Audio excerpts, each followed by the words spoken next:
Okay, guys, today we will be talking about the Protestant Reformation. Okay, well, first off, this is for AP Euro, and it's chapter 13 of Western Civilization, 8th edition. And we'll start, and if you want to follow along, we'll start at page 376. Okay, so now it starts off by our book talks about how the Reformation um starts, like the origins of the Reformation.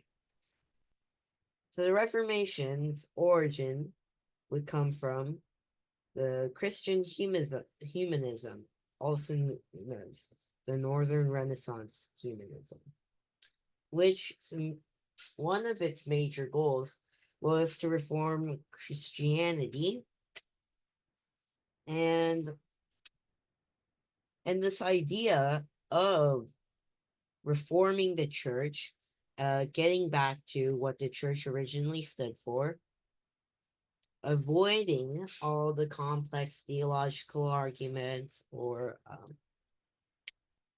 and they just wanted to get back to what the church looked like during the Bible and what the early church fathers like Saint Augustine, Saint Ambrose, and Saint Jerome um, wrote about. And this could be seen through two main intellectuals. These are Desiderius Erasmus from the Netherlands and Sir Thomas More. Erasmus was one of the most influential Christian humanists. He was he was educated at a school called what at one of the schools of the Brothers of Common Life, and he went throughout France, England, Italy, Germany, and Switzerland, and he was educating classical Latin, which was the main language he would communicate. Oh, he communicates so well that it might have been called his own mother tongue. Um, and he was sharing the conception of religion, the philosophy of Christ, and um, he tried to show that Christianity should be more of a guiding philosophy for um, and like a guidebook to how you should live your life, as opposed to like just believing and practicing, um, which is what the medieval church emphasized. And what he really wanted was people to go back to focusing on the inner piety, not the external ones. He de emphasized the need of pilgrimages and devotions. And he wants Christianity to be as simple as possible. And he also wanted to revise the Vulgate because he considered containing errors. So he edited the original Greek text from the New Testament, based off of the earliest um, translations of the Bible, the original Greek. He made a new Latin translation, and this new Latin translation actually became something that would inspire Martin Luther to make his German Bible. But although Erasmus seems to like break away from a lot of the traditions of the church, he focuses on he wants to reform it. He doesn't want to completely break away like Luther does. He wants to keep whatever he can and just return to the previous traditions. And another man, Sir Thomas More, uh, he also um, wanted to reform Christianity. He um he wanted to well, he was very devout, and he also wanted to present a new social system based off of Christianity, and which could be seen in Utopia, and um, where he shows that all people should be equal and there should be no greed or competition. But this led him to be criticized by King Henry VIII, and youth more would target the corruption in the Church of England. And he also heavily criticized the breaking away from the Catholic Church that Henry VIII partook in. He was so devout that he actually died a martyr. He died for his own faith, um, believing that England should return to the Catholic Church, and he wanted to reform all the corruption. Now, this is what would lead to the Reformation, and the huge driving force was this corruption, and and another and corruption was seen in the clergy. Like we also know that we also remember how the Medicis would pretty much buy out the papacy, and this would cause corruption, and it would lead to a mess. And we also could see reform being urged by the Franciscans, the Dominicans, and Augustinians. Um, they all denounced the corruption, and they wanted the church to be free of this. And this all would later inspire um, Martin Luther. Martin Luther was displeased by uh, certain sacraments such as confession, and he did not believe that confession was necessary. Confession to a priest or another member of the clergy was necessary, because he argued, what if he forgot certain sin? Or does that mean he would go to hell just for that? So this was something that Luther would struggle with. Um, and he had his doctrine of justification was through faith alone. All you need to do to be saved is to believe in Christ and believe that Christ died for you. And this is what he saw as a simple way of believing. And another major controversy Luther had was the indulgence controversy, where people could basically buy their way out of purgatory by buying certain devotions and paying the church.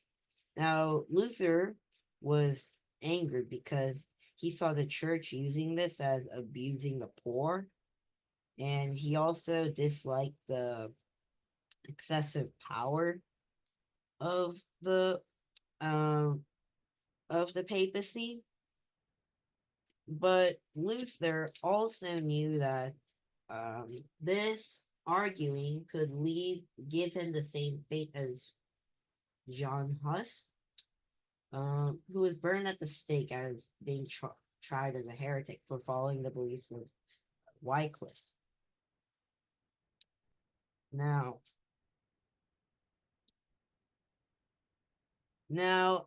in 1519 in Leipzig, one of Luther's opponents, a theologian named Johann Eck, um, he debated Luther and basically akined him to the likes of Huss, which we already discussed, is a known heretic who was burned at the council during the Council of Constance. Now, Luther basically went on a rant and proclaimed that Rome is blasphemous and that everyone following the church under the Pope would be condemned, should be condemned, and they'll be punished by God in the future.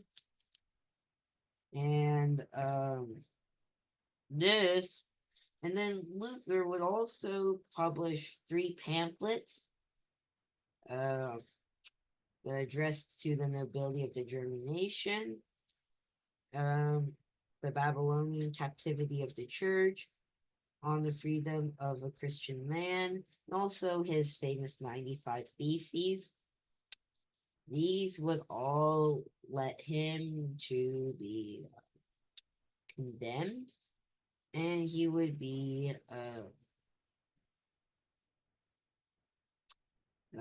tried. He would be taken to the Reichstag in Worms, and he would stand before trial under Emperor Charles V, and Charles V would expect Luther to recant and like clarify that he was wrong and he should and that Luther would follow the beliefs of the church under the Pope. But Luther decided to back all his beliefs, and this would lead him to be exiled. But he went in hiding um, in Wartburg Castle, where he remained for nearly a year. Then, um, and then in 1522, Luther returned to Wittenberg, in Saxony, and while he was at Wartburg Castle, he translated the New Testament into German. And we all know that the printing press was a revolutionary invention, and this allowed him to quickly sell shared copies of the Bible. He sold nearly 200,000 in 12 years. And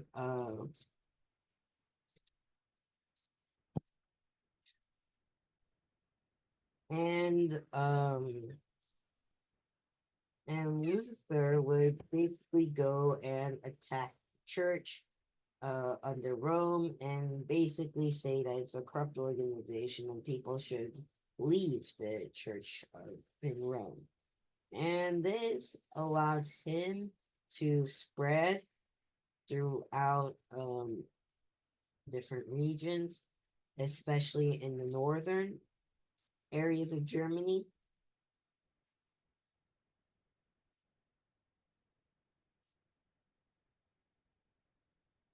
And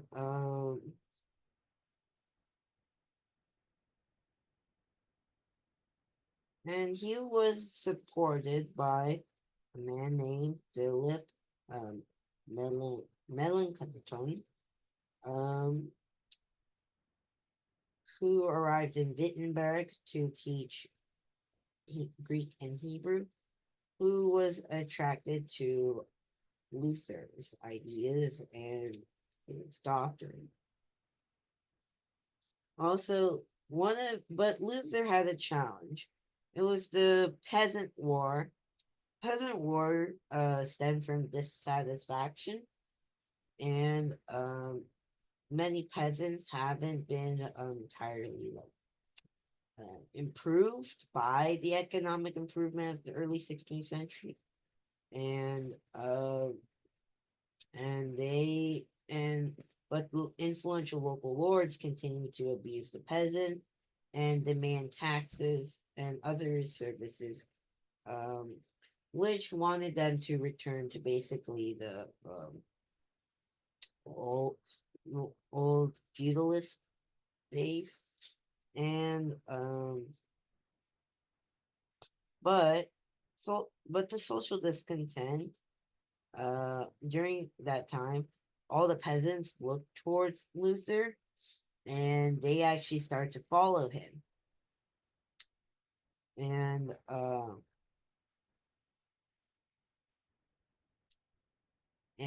the revolt would and and a man named Thomas Muntzer, um, uh,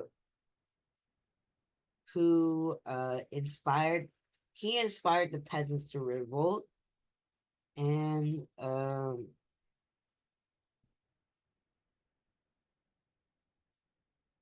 but Luther actually told the princes to put down the rebellion, calling the peasants stupid and stubborn. And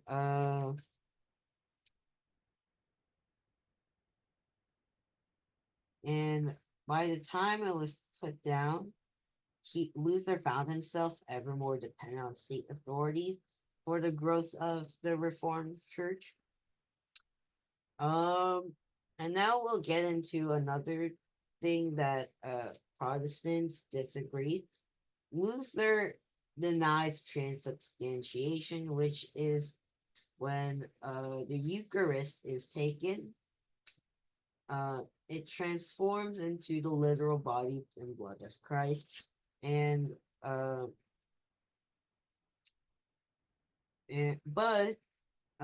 and Luther denies this. But interesting enough, he argues that for the real presence of Christ during the sacrament of Eucharist, but he just denies uh, the uh, transubstantiation doctrine. And Luther also believes that all people are part of the priesthood. Um, as before, well, before it was just the clergy, like priest, bishop, archbishops, cardinals, and the pope. And Luther, uh, Luther decides. Um, he also decides that priests, a member of his clergy, do not have to be celibate. They can marry, and Luther demonstrated this by marrying a former nun, and this became the model for a Protestant minister, a married Protestant minister, and this would quickly spread. His movement would spread throughout, um, and it could be seen in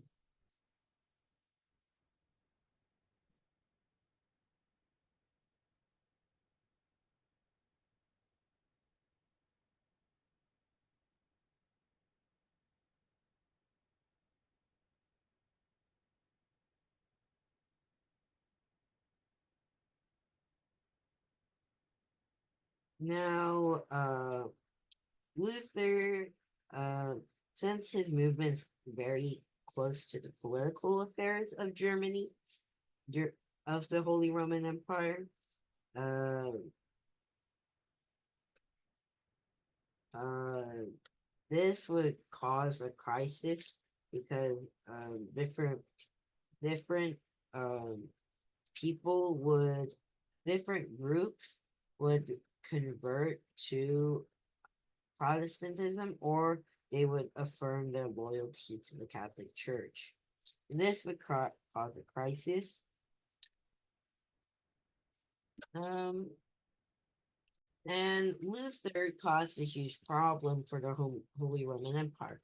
The major problems were the French, the papacy, the Turks, and uh, and all the chaos that Luther has caused the Holy Roman Empire.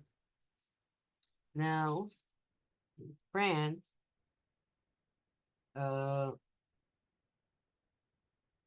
France became embroiled in a conflict against the Habsburgs over southern France, the Netherlands, the Rhineland, northern Spain, and Italy. And this was known as the Habsburg Valois Wars, which were fought intermittently for 24 years between 1521 and 1544. And this prevented the Holy Roman Empire from focusing on the Lutheran problems. And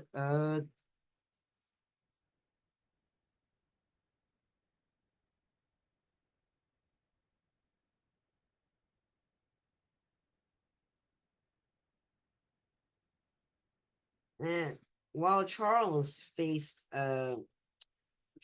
of the Holy Roman Empire, um, he expected the Pope to help him deal with the Lutheran heresy, but uh, the Pope was considering his political situation, decided to let the Lutheran heresy go for his own political interests.